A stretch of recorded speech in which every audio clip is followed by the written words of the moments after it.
नमस्कार दोस्तों, स्वागत है आपका अपने चैनल एग्ज़ाम अड्डा पर, जहां हम लेकर के आए हैं आपके लिए यूपीएसआई मॉक टेस्ट। ठीक है, तो इसमें हम कुछ सवाल करेंगे और एग्ज़ाम पैटर्न पर ही ये आधारित है।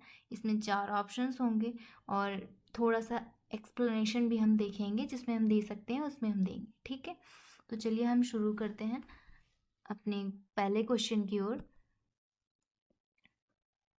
पहला क्वेश्चन है, भारत का राष्ट्रीय खेल किसे कहा जाता है?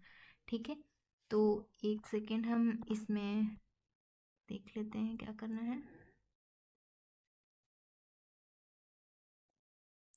हाँ, भारत का राष्ट्रीय खेल किसे कहा जाता है? राष्ट्रीय खेल इसमें पूछ रहा है, तो इसका आंसर होगा, आप भी बताइएगा, बाकी हम तो बता ही रहे हैं। इसका आंसर है बी। ठीक है, इसका आंसर बी है, जो कि हॉकी। एक सेकेंड।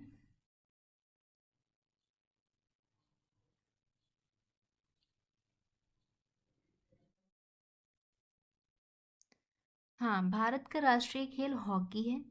ध्यान दें कि क्रिकेट बहुत लोकप्रिय है, लेकिन ये राष्ट्रीय खेल नहीं है। ठीक है, राष्ट्रीय खेल जो है हॉकी ही होता है, क्रिकेट नहीं होता है। ठीक, अगला प्रश्न है,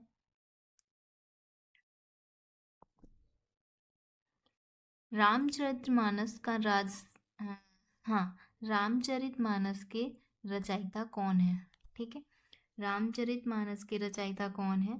तो इसका आंसर है ए, तुलसीदास। ठीक है,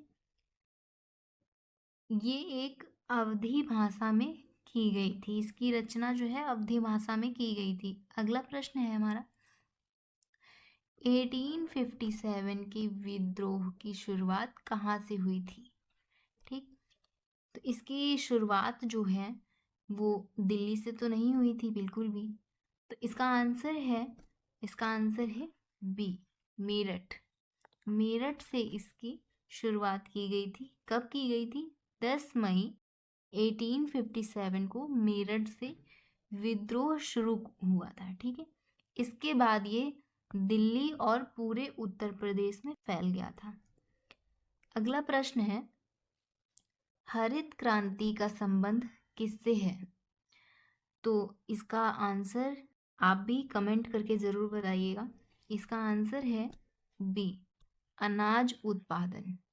हरित क्रांति का संबंध जो है अनाज उत्पादन से होता है। ठीक, अगला प्रश्न, भारतीय संविधान की प्रस्तावना में समाजवादी शब्द कब जोड़ा गया था? कब जोड़ा गया था? इसका ऑप्शंस है ए 1950, बी 1976, सी 1971 और डी 1962। इसका आंसर है बी, 1976 में हुआ था। ठीक है, अगला प्रश्न है, उत्तर प्रदेश की पहली महिला मुख्यमंत्री कौन थी? ठीक है, ऑप्शंस हैं ए मायावती, बी सुचेता कृपलानी, सी विमला वर्मा या डी शीला दीक्षित। आंसर इसका है बी, सुचेता कृपलानी। ठीक है, सुचेता कृपलानी 1963 से 1967 तक, कहाँ से? 1963 से 1967 तक यूपी की मुख्यमंत्री रही। ठीक है, तो इस डेट को याद कर सकते हैं। अगला प्रश्न है, भारत छोड़ो आंदोलन कब शुरू हुआ था? ऑप्शंस हैं ए 1935, बी 1942, सी 1947, डी 1920। तो इसका आंसर क्या है? आंसर इसका है बी, 1942। ठीक है, ये भारत छोड़ो आंदोलन जो है 8 अगस्त को 8 अगस्त को, ठीक है, 8 अगस्त को 1942 को महात्मा गांधी ने भारत छोड़ो आंदोलन का नारा दिया था। ठीक है, 8 अगस्त को। इस डेट को आप याद कर लीजिएगा, ये कई बार क्वेश्चंस में पूछा जाता है। अगला प्रश्न है, किस विटामिन की कमी से स्कर्वी रोग होता है? ठीक है, कौन सी विटामिन की कमी से स्कर्वी रोग होता है? तो ऑप्शंस हैं हमारे, vitamin A, vitamin B, vitamin C, vitamin D. Answer इसका क्या है? Vitamin C. विटामिन सी की कमी से मसूड़ों में खून आना या घाव ना भरना जैसी समस्याएं होती हैं। ठीक है, अगला प्रश्न, भारत में सबसे बड़ा राज्य क्षेत्रफल के आधार पर कौन सा है? क्षेत्रफल के आधार पर यहाँ पे पूछ रहा है। ऑप्शंस इसके हैं, ए उत्तर प्रदेश, बी राजस्थान, सी मध्य प्रदेश, डी महाराष्ट्र। आंसर इसका क्या है?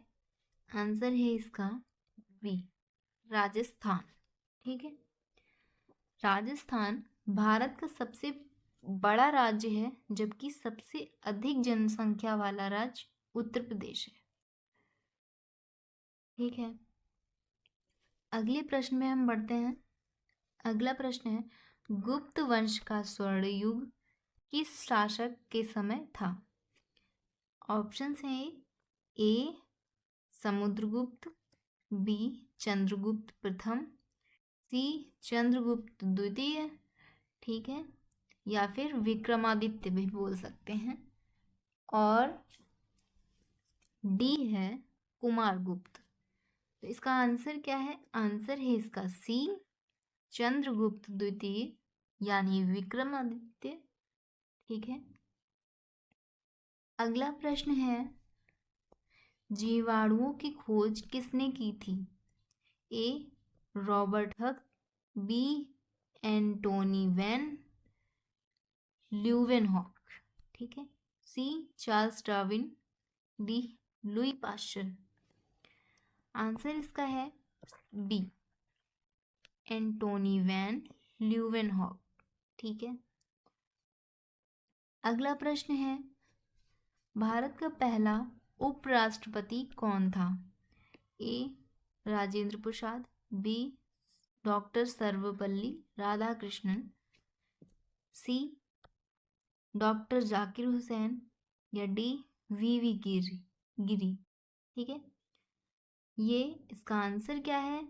बी है डॉक्टर सर्वपल्ली राधाकृष्णन। ठीक है, ये 1952 में भारत के पहले उपराष्ट्रपति बने थे। कब? 1952 में। ठीक है, 1952 में ये भारत के पहले उपराष्ट्रपति बने थे। अगला प्रश्न है, गुरुत्वाकर्षण का नियम किसने दिया था? A Galileo, B Newton, C Einstein, D Kepler. Answer इसका है बी न्यूटन। ठीक है, अगला प्रश्न है, उत्तर प्रदेश की राजधानी कहाँ है? तो इसका आंसर तो आपको बहुत ही अच्छे से पता होगा। ऑप्शन है, ए प्रयागराज, बी है वाराणसी, सी है लखनऊ, डी है कानपुर। आंसर इसका क्या है? सी लखनऊ। लखनऊ जो है उत्तर प्रदेश की राजधानी मानी जाती है। ठीक है, इसको कब बनाया गया था? 1952 में इलाहाबाद की जगह पे इसको मतलब यूपी की राजधानी बनाई गई थी। कब? 1920 में। ठीक है, 1920 में इसको इलाहाबाद की जगह पे बनाया गया था। अगला प्रश्न है, भारतीय संविधान में कुल कितने अनुच्छेद या आर्टिकल्स मूल रूप से थे? ए 1935, बी 448, सी 352, या डी 365। आंसर इसका है ए 395। ठीक है, ये 26 जनवरी, कब? 26 जनवरी 1950 को लागू किया था, 1950 को, ठीक है। 26 जनवरी 1950 को ये लागू किया था। और अगला प्रश्न है, नीलकंठ पक्षी किसे कहा जाता है? ए मोर, बी तोता, सी मैना या डी नीलकंठ रोलर बर्ड। ठीक है, तो इसका आंसर क्या है? आंसर है इसका डी नीलकंठ। इसे भारतीय रोलर बर्ड भी कहते हैं और ये उत्तर प्रदेश के राज्य पक्षी है। अगला प्रश्न है, शेर ए पंजाब किसे कहा जाता है? ए भगत सिंह, बी लाला लाजपत राय, सी महाराजा रणजीत सिंह या डी गुरु गोविंद सिंह। आंसर इसका है डी नीलकंठ। सॉरी, यहाँ पे कुछ इशू हो गया है, ये नहीं है। इसका आंसर है महाराजा रणजीत सिंह। ठीक है, ये इसका आंसर है। और अगले प्रश्न है, पंचशील समझौता किन दो देशों के बीच हुआ था? ए भारत और नेपाल, बी भारत और पाकिस्तान, सी भारत और चीन, डी भारत और श्रीलंका। आंसर इसका है आंसर इसका है आंसर इसका है भारत और चीन। ठीक है, वो थोड़ा सा प्रॉब्लम हो गई, स्क्रीन टच हो गई तो अगला पेज खुल गया था। बाकी इसका आंसर है भारत और चीन। ये कब हुआ था समझौता, किस ईयर में हुआ था? तो 1954 में, 1954 में भारत और चीन का समझौता हुआ था। ठीक है, अगला प्रश्न है, नालंदा विश्वविद्यालय की स्थापना किस शासक ने की थी? ए हर्षवर्धन, बी कुमारगुप्त, सी समुद्रगुप्त, डी अशोक। आंसर इसका है बी कुमारगुप्त। ठीक है, कुमारगुप्त, गुप्त शासक कुमारगुप्त ने नालंदा विश्वविद्यालय की स्थापना की थी। ये एक प्रॉपर आंसर है। अगला प्रश्न है, भारत का सबसे बड़ा ग्रह कौन सा है? तो भारत का सबसे बड़ा ग्रह जो है वो ऑप्शंस इसके हैं, ए शनि, बी गुरु यानी बृहस्पति, सी अरुण, डी वरुण। आंसर इसका है बी यानी बृहस्पति। ठीक है, सौरमंडल का सबसे बड़ा ग्रह जो है वो बृहस्पति को बोला जाता है। ठीक है, तो दोस्तों ये थे हमारे आज के कुछ बेहतरीन क्वेश्चंस जो कि हम ले करके आए थे, और उम्मीद करते हैं आपको पसंद आया होगा। चैनल पे अगर आप नए हैं तो चैनल को सब्सक्राइब कर लीजिएगा और मिलते हैं अगले वीडियो में। तब तक के लिए धन्यवाद। Thank you.